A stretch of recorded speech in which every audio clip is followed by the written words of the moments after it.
Salut tout le monde, je vous retrouve aujourd'hui pour vous faire un petit point sur mes coups de cœur du mois d'octobre 2013. Donc pour ce mois-ci, j'ai eu 4 coups de cœur, donc les voici. Donc ce sont des livres que j'ai lus au courant du mois, donc je vais vous en parler vite fait puisque j'en ai déjà un petit peu parlé dans mes différents points lecture, mais je vais quand même vous rappeler donc les coups de cœur que j'ai eus pour ceux qui ne regardent que ces vidéos-là.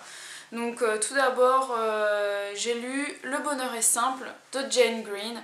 Donc ce livre-là, comme je vous l'ai dit dans mon point lecture, parle de la vie en général, de l'adultère, du bonheur dans les choses simples. Donc c'est quelque chose qui me touche particulièrement.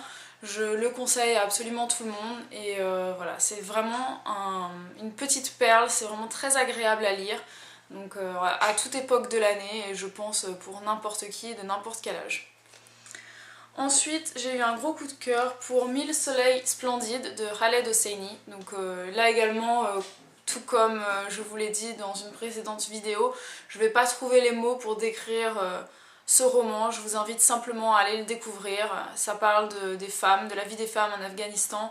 C'est très dur, c'est très bouleversant, mais c'est vraiment un chef-d'œuvre dans son plus simple appareil, vraiment. Donc j'ai déjà Les cerfs-volants de Kaboul qui m'attendent dans ma palle, donc toujours de Khaled Hosseini, et je pense que je vais très bientôt le lire puisqu'il me fait vraiment très envie.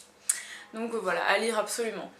Ensuite, j'ai lu J'ai failli te dire je t'aime de Federico Moccia. Donc ça c'est un gros pavé, hein. On a l'impression que c'est un roman qu'on ne termine jamais parce qu'il fait quand même 760 pages. Mais ça se lit très très facilement, c'est une magnifique histoire d'amour à l'italienne avec entre une fille de 17 ans et un garçon et un homme de 37 ans. Donc voilà, ça peut paraître un petit peu bizarre de prime abord, mais en fait c'est amené de manière tellement douce, tellement nature, tellement simple qu'on y croit, tout devient possible et c'est vraiment une très très belle histoire d'amour que je vous invite à lire si vous avez envie de rêver un peu. Et enfin, mon quatrième coup de cœur du mois, donc c'est un thriller, donc il s'agit de Cette nuit-là de Linwood Barclay. Donc moi j'ai été, comme je l'ai dit dans mon commentaire sur Livre Addict, j'y suis allée à reculons tout simplement parce que j'avais lu de Linwood Barclay, j'avais lu Crains le pire et effectivement j'ai craint le pire en lisant un livre qui m'a totalement déçue. Donc voilà, pas de rebondissement, c'est téléphoné, on sait ce qui va se passer avant même que ça arrive, c'est lent, je me suis ennuyée tout le long et pourtant c'était un gros livre. Donc j'étais très réticente à lire cette nuit-là. Ma soeur m'a conseillé ce livre, elle m'a dit tu vas l'aimer, il est vraiment bien et tout ça. Donc je me suis dit il faut que je me lance, donc je l'ai lu et effectivement j'ai absolument adoré. Donc c'est l'histoire d'une fille, enfin l'histoire commence, la fille a 14 ans, elle rentre chez elle un petit peu bourrée après une soirée et elle dit à ses parents, après une engueulade, elle leur dit voilà j'aimerais que vous soyez tous morts. Et le lendemain matin quand elle se réveille, tout le monde a disparu. Elle est toute seule, son père a disparu, sa mère a disparu et son frère également.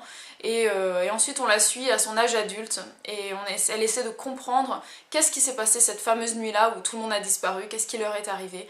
Et c'est vraiment plein de rebondissements, c'est un thriller juste génial. Voilà, donc je vous encourage vraiment vraiment à le lire. Si vous aimez les thrillers, ça va vous plaire. C'est pas du tout sanglant, c'est pas du tout gore, c'est vraiment très policier.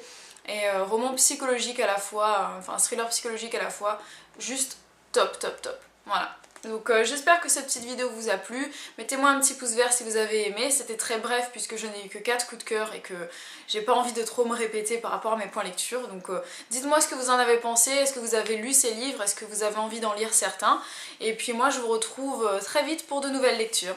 Ciao!